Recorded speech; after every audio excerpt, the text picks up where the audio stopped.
What is going on today, you beautiful, blessed boys and girls? Thanks for tuning in. Today we got a really special video, one that's really near and dear to my heart. I'm super fired up about this, guys. And this is one that, I struggled with for so long. And I think it's, I kind of equate it to I was letting life run me for a while. And then finally I took control and realized I'm in the driver's seat. And so how do we do that today? I always say you're one committed decision away from changing and rewriting your life to any story that you want possible.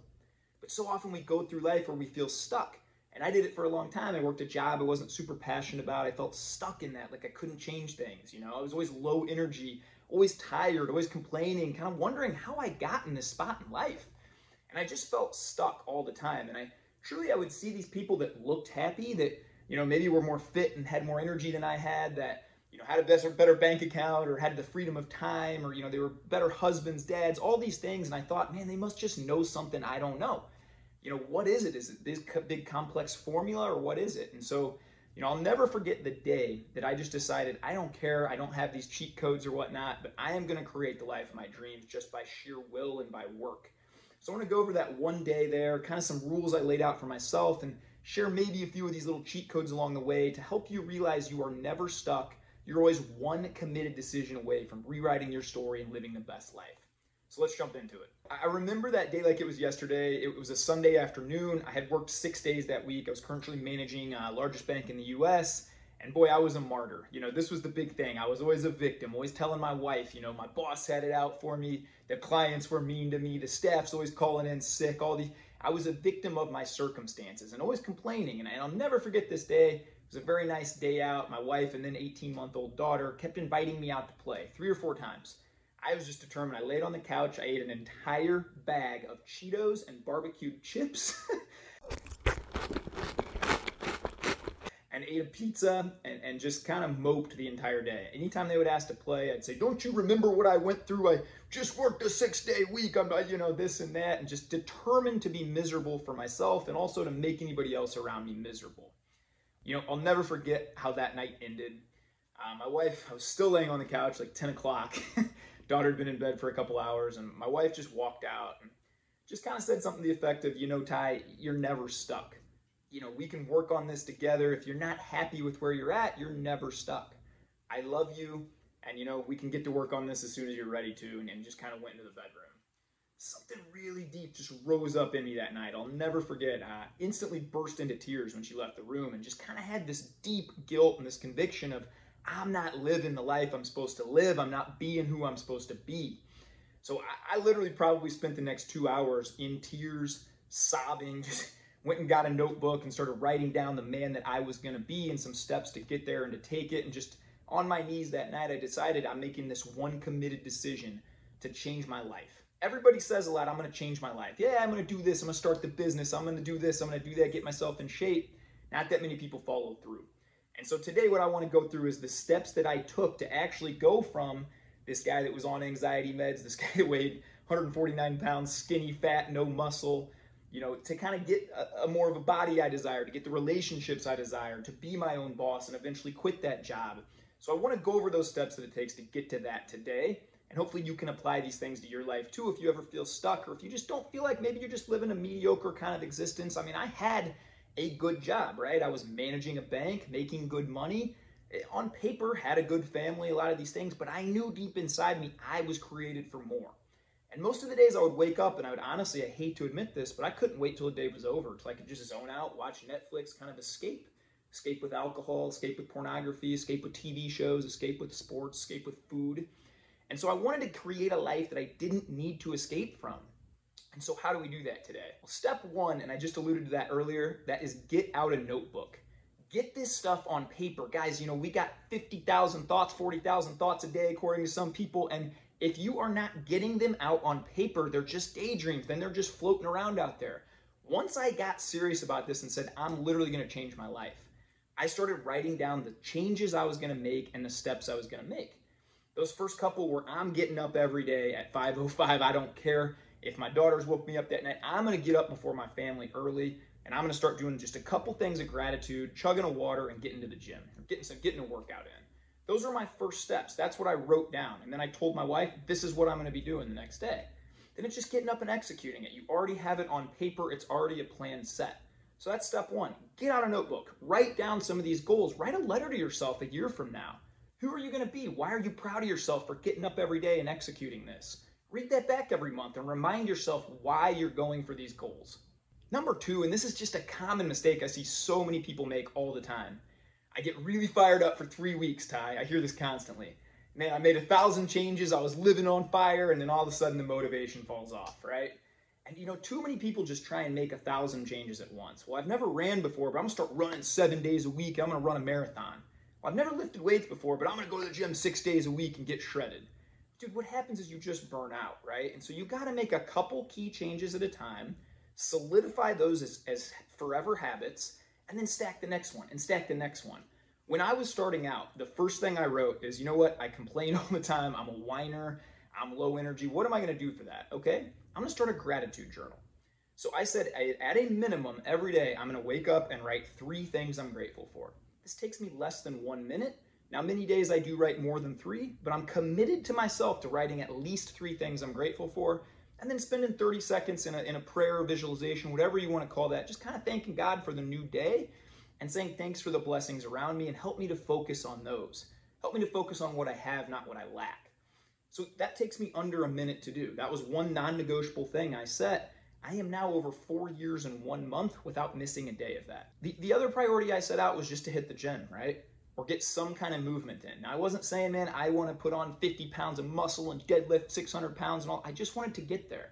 I just wanted to show up consistently. Whether I felt like it or not, I wanted to walk into that gym, and some days I'd have terrible workouts. I still do. Some days I have killer workouts. But I'm just going to build the habit of showing up. At least get in the door, at least start the workout, and see where it goes from there. So just build the habit. Many days I would wake up, and especially when we were fostering 3 one-year-olds and I hadn't slept much, and dude, I just wasn't going to go to the gym and lift heavy weights. So I would go for a walk. An easy 30, 40-minute walk, but I still started the day off with a win and some of that positive movement. So those were the first couple things I changed. Then as I solidified those as habits and it kind of became part of my identity and who I was, I started changing other little things. At the time I was getting 800-calorie double caramel frappuccino from Starbucks every single morning. This thing was not a coffee, it was a dessert. So I set a goal to try and wean myself down from that, right? And say, instead of drinking one of these every morning, okay, you know what, I'm gonna do 1 shot of caramel. I'm gonna get that down for a week or so. You know what, then I'm gonna do the latte without any caramel, or maybe a half pump. Started to wean myself down. And you know what? 3 months later, I established the habit of just black coffee. The last 3.5, 4 years, I wake up every day and it's just a couple shots of black coffee every day, and I save that 700-800 calories. So as you can see, I just kind of stack these little wins on top of each other. You solidify them as habits. You don't take on too many things at once, making 100 changes at once where you're just going to fail at everything. Pick 1 or 2, make them easy, make them attainable, become a part of who you are, and then move on to the next 1 or 2. You'll look back in a year from now, you'll be a completely different person. So start small with that long-term vision. Number 3, and this one's kind of a funny one because I see this all the time. You don't need to make a giant declaration about this, right? You don't need to go on Facebook and tell everyone, I'm gonna do this or I'm gonna do that. Most people don't care, to be perfectly honest. They're too busy living their own lives, doing their own thing. So what I would suggest is tell 1 or 2 people really close to you. Get an accountability buddy. I sat my wife down and told her that next day, I'm not being the man I need to be. You know, when you were at that altar, you didn't picture a whiny, lazy lugget laying on the couch, man, complaining about his life. You pictured an on-fire guy. I'm going to give you that. I'm going to take steps, and here's what they are to get to that guy. So, you got to own that. And then you don't need these declarations. You don't need these fancy things and plans and ordering 17 different journals. Man, I just use notebooks and write stuff down. There's nothing fancy about the things I do. And I don't go telling everybody that I'm going to do them. When I started this YouTube channel about 8 months ago or so, I put out 1 tweet to then at my 50,000 followers or whatnot. And I said something to the effect of, this is the only tweet I'm going to put out. I'm going to create a YouTube channel. I'm going to put out multiple pieces of content. I'm going to grow it. And this is going to be a lot of fun for me. That was 8 months ago. I never tweeted about it again. I never told anyone again. And now here we are, 8 months later, and I've put out, I think, 75 pieces of content, 40-some podcasts. I enjoy the process and I enjoyed this very much, but my thing is I wasn't just going around telling people about all my plans. You got to just do it. You got to wake up every day, and it's not because other people want you to do it. It's not to impress anybody else. It's something deep inside you that wants to change and wants to do that. So you got to figure out what that why is. Why do you want it? Why is it so critical that you get in shape? Why is it so critical you leave that job? Why is it so critical you change that mindset? Get that on paper and then wake up every day with that top of mind to go create that best life for yourself. The fourth thing I want to share is you got to track and make some of these goals very measurable, right? So, if I just say, well, I want to go to the gym more, well, there's nothing specific around that. When I wrote my plan, and I'll put this up on the screen here, but they're called SMART goals, right? Specific, measurable, achievable, relevant, and timely. Now, I'm sure you guys have heard of this somewhere along the line. I think I remember being in like 5th grade and they started talking about SMART goals, right? But it's really true. And if you don't track a lot of these things, then it's kind of out there. You're not seeing the progress you want. And so I always talk about setting these process-oriented goals, right? I'll use an easy example here. Like when I was trying to build a social media following and grow on Twitter, I never one time had a goal. I want to hit 1,000 followers a month. I want to hit 1,500 followers a month. I cannot control who clicks follow and who clicks unfollow. But what I can control is the process. So instead, my goals were I want to tweet 3 times a day. I want to spend 20 minutes a day engaging on these other accounts. I want to spend 10 minutes a day reading and learning and studying these other things that I can have content to tweet about. So I can control all of those things. I can't control who's going to follow me. I think this was a big light bulb for me early in my poker career where, I'd see a lot of my friends set these monetary goals. I want to make X amount, and you cannot control sometimes whether a card may or may not fall in your direction. Now, what you can control is I want to have a great pre-game routine, right? Every time I play, I want to be locked in to play my best. I want to be hydrated. I want to have movement in that day. I want to spend a minute visualizing and telling myself, who I am and why I want to go play this game and do well. You can control how many hours you put in. You can control how much you study. But you cannot control that a card may or may not fall in your direction. You may or may not lose that big pot. So don't have these goals that are just solely, well, I want to lose 20 pounds. Okay, that's a great goal. That's fine to start there, but then keep working back. What are we going to do? Okay, I'm going to walk every single morning for an hour. We're going to be in a 300 calorie, 400 calorie deficit at that point. Instead of, eating the muffins for breakfast or the donut, I'm going to swap that with X, Greek yogurt, scrambled eggs, you name it. Actionable things you can control every single day that are process-oriented. Now, if I go back to these SMART goals here, I'll use the gratitude, the first thing that I started with, as an easy example here. So for specific, I said I want to make it just 3 things minimum every day. I want to write at least 3 things down that I'm grateful for. That was specific. To make it measurable, yeah, it's in a journal. I actually still have all my journals. I can go back and read these things anytime I want, so it's very measurable. I can always go back at the end of the month or end of the day and look, did I write my gratitude down? Did I spend my 30 seconds kind of praying over that? The big one here, is it achievable? Yes, it's achievable. It takes me literally less than 2 minutes to do this. I would say 3 minutes on a big day. And so it's very achievable. I do it right when I wake up first thing and tackle that. Is it relevant for where I want to go in my life? Absolutely. I used to be a whiner and a complainer. Ask my ex-wife, ask my current wife, who was almost then again my second ex-wife before I fixed this stuff probably. But yes, it was very relevant to reprogram my mind to see the good and to stop complaining and to focus on my blessings and what I have instead of what I lack. The other thing, is it timely? Yes, immediately upon waking, I wake up and I do this thing right away. There's no hesitating. It's literally the first thing I do as I'm chugging a cup of waters every day.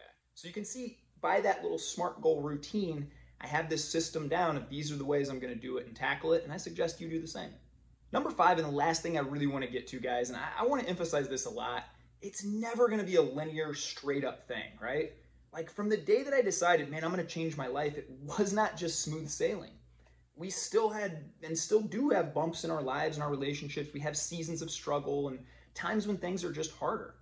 I mean, since then I got fired, and had to recover from that. There were so many different things, that I've had to overcome. So don't think that, man, I'm just going to make this big decision and life's going to work out all hunky-dory, There's one of my favorite sayings, and Mike Tyson said it, everybody has a plan until they get hit in the face. It's very easy to have these plans and to have them on paper, but just know going in, life is going to hit you in the face. You are inevitably going to get knocked down. There is no doubt about it. The coolest thing is, it may not be your choice that you got knocked down. It is always your choice if you choose to get back up and keep fighting. And I promise you, these people that you admire, these people that you see, these people that I looked up to for so long, I just realized after a while they have nothing, there's nothing they have that I don't have outside of the ability to bounce back. Outside of the ability to go through hard times and lean into them and say, what can I learn from this? Not why me, and just lay on the ground and hope it passes. They get up and they fight, and they say, I'm going to take on this day. It's very easy to just lay there. It's very easy to go through these hard seasons and just kind of say, woe is me. But the champions, the people that want to get where they're going, you can stand up every day and say, it's a new day, and I'm going to set these goals, and I'm going to tackle them. Whatever obstacle comes in my way, I'm going to work through them, over them, around them. I'm going to find a way to get what I want. Once you have that mindset, you sort of become unbreakable. You start to think, life isn't happening to you. Life is happening for you. Now when I have a challenge, I see it as an opportunity. How can I grow through this? How can I learn from it? Maybe someday I'll teach somebody through this. You know, it's a famous saying that your test now will be your testimony later. And I always think that's a very wise saying and something we need to lean into. Don't run away from the struggle. Don't run away from the hard times. Know these hard times are coming, and just have a deeper why and a vision of where your life is going, and know that those are the times that it's really sharpening you. You know, the other thing I'll say around this is once you decide to make this committed decision, some people are going to think you're weird. Some people are going to think you're out there. You know, I've had friends and family call my wife behind my back and say, you know, when I was quitting this safe, good corporate job, is your husband okay? Is something wrong? What is going on? You know, you're going to have all these people doubt you and not really see that vision. That's okay. Nobody else needs to see that vision except you. I had the exact vision of where my life was going. I woke up every day to take steps to get there, and my wife did it right alongside me with me. But here's the thing. Nobody outside of these walls needed to see it. My parents didn't need to see it. My uncles, my aunts. I don't care if these people saw my vision or not. I don't care if they thought I was crazy. I knew where I was going. I knew what it would take to get there, and then I'm just okay with putting in the work every day to get there. When the obstacles come, keep pushing through them. You can create any life you choose if you're willing to put the work in. You are never stuck. And so I urge you today, no matter how far you've gone in this other direction, guys, you are one committed decision away from just pumping the brakes. Today, just pump the brakes and say, you know what? I might have drank 400 days in a row, but today's the last day that I drank. I'm just going to start to cut back and take that next step back. You know, I haven't been to the gym in 15 years. I haven't walked or moved or prioritized my health in 25 years, but today is the day that I take a small step back, that I get a plan on paper, that I start to execute this every day and reclaim my best life. You can do this. You are more than capable. I know you can. You have to have that deep self-belief, and when those doubts come in, you just have to tell them sometimes to be quiet and just tell it that I'm in control of my mind, I'm in control of my life. So guys, I hope you know that wherever you find yourself today, right now, you can pause. This video is going to end here in 30 seconds. Get out a pen and paper. Write down some goals. Start to create your best life. Take steps every day to get there. Leverage every moment. You are one committed decision away from living your best life and walking in your dreams a year from now. So let's create it. Let's make that decision, and let's get after it every day. Thanks so much for watching, guys. Go have the best day.